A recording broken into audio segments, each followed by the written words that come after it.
दुनिया का जो सेकंड लार्जेस्ट प्रोजेक्ट है रोपवे, शिमला रोपवे प्रोजेक्ट, अब हमारा लगभग हम उसकी शुरुआत करने जा रहे हैं और लॉन्चिंग पैड पे हम पहुंच गए हैं कि उसको आगे कैसे हमने लेके जाना है। तो अर्बन ट्रांसपोर्टेशन के हिसाब से अब तक टूरिज़्म के प्रोजेक्ट लगते रहे पर्यटन के हिसाब से, लेकिन ये ट्रांसपोर्ट का प्रोजेक्ट जो है ये बनने जा रहा है। और इससे पहले अब तक साउथ अफ्रीका में अमेरिका में जो प्रोजेक्ट इससे पहले बना हुआ है, जो 32 किलोमीटर्स की जिसकी लेंथ है, और उसके बाद इंडिया में जो प्रोजेक्ट बनने जा रहा है जिसकी लगभग सारी औपचारिकताएं पूरी हो गई हैं, उसके बारे में हम आपसे बात करने जा रहे हैं। और रोपवेज के ऊपर हमारी गवर्नमेंट का पूरा ट्रस्ट है कि आने वाले समय में हिमाचल प्रदेश में रोपवेज की श्रृंखला को कैसे बढ़ाया जाए। तो ये इको फ्रेंडली ग्रीन प्रोजेक्ट शुरू होने जा रहा है, जिसकी की लंबाई 13.55 किलोमीटर है और इसमें 3 लाइन्स होंगी और 13 स्टेशंस होंगे। 13 स्टेशंस होंगे और 3 लाइन्स होंगी। और 3 लाइन्स को जो इन्होंने मार्क किया हुआ है, एक रेड लाइन है, एक ग्रीन लाइन है, एक ब्लू लाइन है।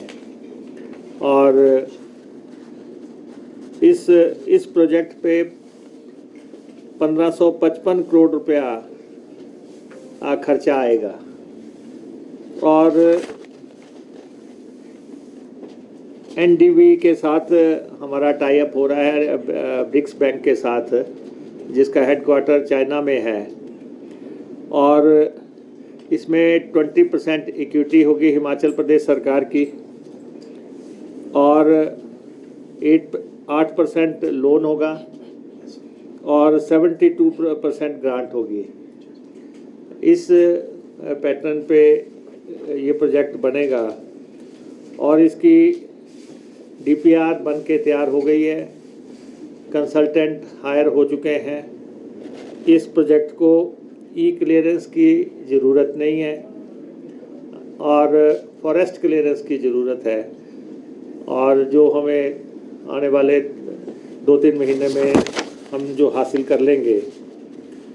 और इसको जो है, जो आप देख रहे हैं कि शिमला में जिस ढंग से ना तो एयर ट्रैफिक का कोई हिसाब है, ना कोई रेलवे का हिसाब है, और कंजेशन बढ़ती जा रही है लगातार।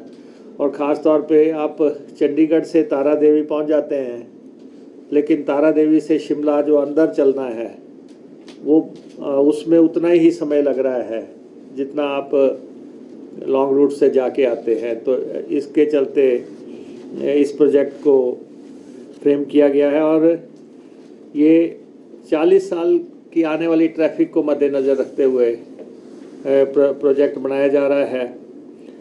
और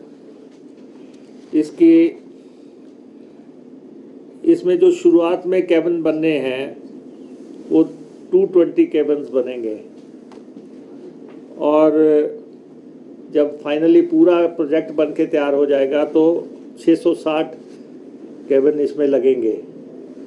और हर कैबिन की कैरिंग कैपेसिटी जो है 8 से 10 पैसेंजर के बीच में रहेगी। और 2 से 3 मिनट की सर्विस होगी यहाँ पे। और ख़ास तौर पे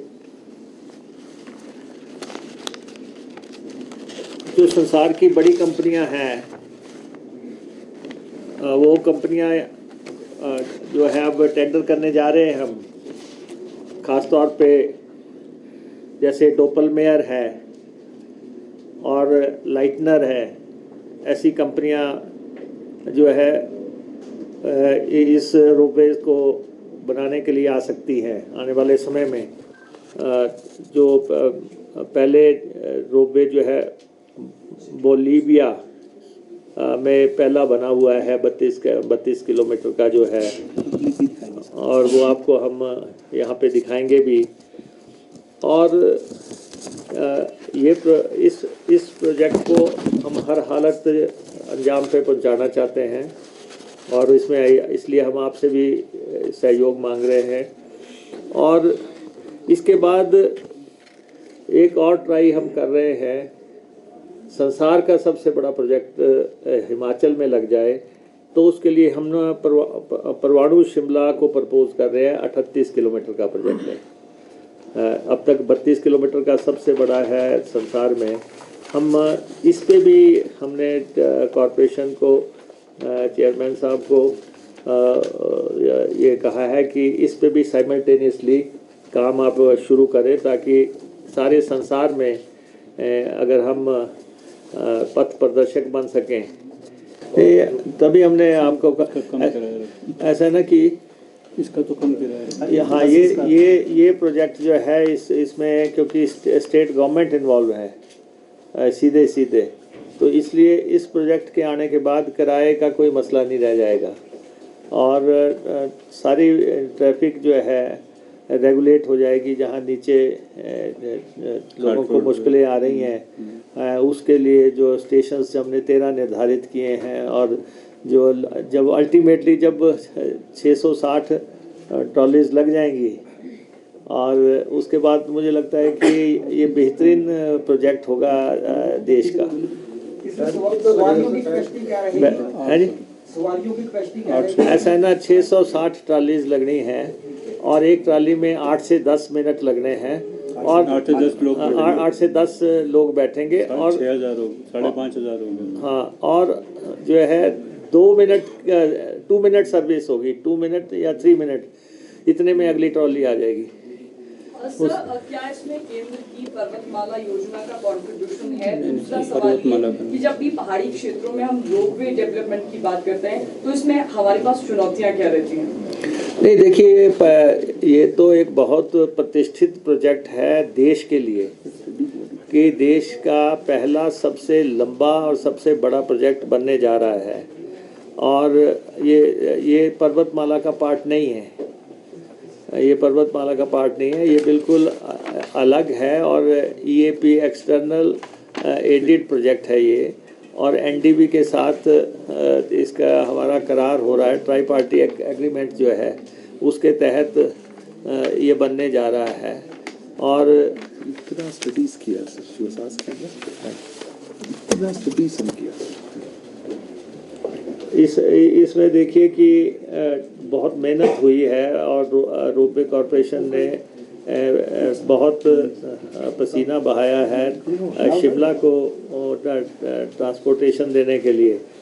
planning of ropeway system for Shimla city, topographical survey किया, जियो टेक्निकल इन्वेस्टिगेशन हुआ, ट्रैफिक सर्वे हुआ, ropeway trip estimation, art alignment lines, feasibility, ropeway mobility technology selection, environment and social impact assessment, cost estimation and financial feasibility, project implementation model, institutional framework, risk and mitigation measures, procurement plan। तो बहुत चीज़ें department ने, corporation ने की है, और उसके बाद जो है हम इस स्थिति में पहुँचे हैं। तो मैं रोपवे कॉरपोरेशन ने जो इसमें काम किया है, और उसको भी मैं अप्रिशिएट करना चाहता हूँ कि देश का सबसे बड़ा प्रोजेक्ट बनाने के लिए इन्होंने हिम्मत दिखाई है, और इसको आगे बढ़ाने। ये देखिए आपको हम दिखा रहे हैं हर टावर हर स्टेशन ये आप हर अलाइनमेंट का देख सकते हैं क्योंकि कितना जो मेहनत हुआ। सवाल आपने किया है और हर मैडम आपका सवाल था ना, आप देखिए। ये